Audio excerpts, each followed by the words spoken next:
Hello and good evening. I'm Melisa Idris. You're watching Consider This. Tonight on the show, I have joining me Datuk Satinah Syed Salleh, Council Member of the National Education Advisory Council for the 2018 to 2020 session. Welcome to the show, Datuk Satinah. Thank you very much, Melisa, and thank you for having me here today. Tonight we're going to be talking about education. You've got lots of experience in education, having started as a teacher in LaSalle, PJ, That's right. 1977, and you've been in the ministry. You've held all these different positions. Now you're part of the National Education Advisory Council, and I kind of want to understand what this council does in terms of its objectives. So it was set up way back in 2010. But now it's looking at as a consultancy role to the Ministry of Education. Advisory role. Would you mind elaborating what it was initially set up for and what it currently wants to achieve? All right. So basically, Melisa, the National Education Advisory Council, it is set up under the purview of Education Act, Section 10. So it is not a creation of any minister for that matter. There is a provision in the Act, but depending on whether the minister would like to use that provision to set up this council. Okay. So in 2010, the Ministry of Education somehow capitalized on the provision and they started creating this council. So there have been many individuals, experts. I have lost count how many of them, the different groups, and so this is my first time basically after Pakatan Harapan took over, and they invited me to be one of the 11. Actually, initially there were only 7 member councils in the district, in the group. So there's 11 members. 11 members. There are 11 altogether, and actually the council. We are experts in our own areas. So for example, I'm an education expert and I do policy a lot. And then we have our chairman, Tan Sri Datuk Dr. Wan Muhammad Zahid, who was formerly the Director General. His areas is also not only just management and leadership, but also on policy. As a matter of fact, I worked very closely with him that time. And then we have people like Tan Sri Yong Pokong.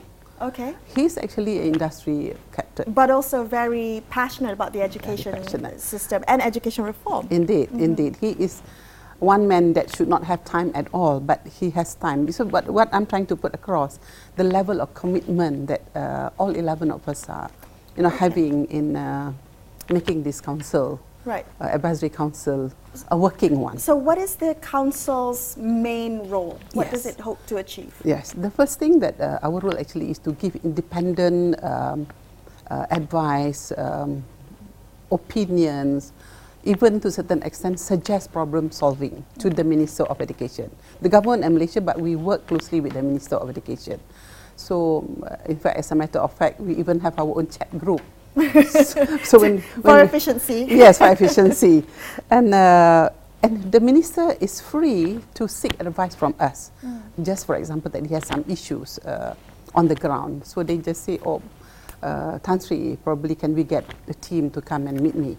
So sometime, actually with Dr. Mazid last time that we met him sometime at home in the evening, just to have a chat, And at the same time, when you talk about education policy, because they are very much into policy, we will talk about the span of level, from preschool, K-12 education, meaning it's primary and secondary school, right until higher education, including technical, vocational. I mean, that span to me is huge. Amazing, because it is a very, that range is big, very and I big. think many people forget often how much the Education Ministry has to actually look at. Indeed. This is of course after the Education Ministry has been combined into Combined one. again, yes. Okay, so because your background is in education policy, I want to delve into that. I want to delve deeper into the complexity of putting together education policy. Right. Now, talk to me about that range. So, is it broken down when you're crafting policy for education? Are you looking at preschool all the way till tertiary education as the scope of policy, or is it broken down into these different age groups? Okay, actually, in the Ministry of Education, even though they are now one ministry, but we have two separate sort of a management. So we have the Director General of Education, the Ketua KPPM we call it, in the Ministry of Education mean Kementerian Pelajaran they call it. He's taking care of schools. Then we also have a DG for the higher education that will take care of also polytechnics, public universities, especially the 20 public universities and so on. So when we do policy, basically we focus, like my focus has always been looking at policy of K-12 education. Okay. I use that nomenclature K-12 so that it's easier for us to refer to school. K-12 meaning primary to secondary. Okay. Yes, yes, that's right. Okay. So we don't do it together.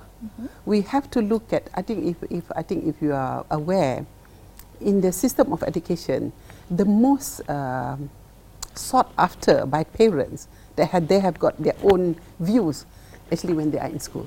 Right, of course. I mean that is when parents have the most expectations from the education system and the teachers and also the children as well within that K-12 period. I want to delve deeper into that. So, you know, as this council has an advisory role to the Minister of Education, what were some of the most recent advice you gave to the Minister?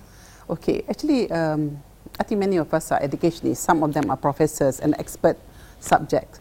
I must mention first, before I go further on what we're going to present to the Prime Minister or the Minister of Education right now, the acting Minister of Education. So what we have done, what we have achieved together with, for the last 20 over months, actually looking at the special needs children. Actually, the council actually played a very important role in even preparing the preparation of the guidelines. And the previous minister, the former minister, in fact, this is one of the biggest. Dr. Mazli. He was very passionate about this. Very passionate about it, and he even implemented the policy of zero reject policy. So now, if you have children, special needs children, you cannot reject them. You have to allow them to be enrolled in schools. So to me, I think that is amazing, because we only sometimes worry about children in the urban area. We are worried about whether you are getting the right teachers or not. There are children in the rural area, in the far away places, when their basic needs are not met. So like these special children, they have been neglected for a long time. Through the cracks, right? And not enough with that as well. Some of them because I used to teach in Sabah and in Sarawak. So even our teachers were sleeping sometime in the classroom. In the night time and morning, they would just put them again as a classroom. I think this is one thing that we have been part of it together with, supporting Dr. Mazli, advising him, whereby that teachers' welfare must be taken care of. I think he built many schools, many sort of a small, not school, many accommodation for teachers. A small place like Rumah Panjang or whatever it is, and he repaired a lot of dilapidated schools. All right, I want to come back and talk about some of the successes, particularly about teacher quality, teacher welfare. Let's continue this conversation shortly on Consider This. Don't go anywhere. Thank you.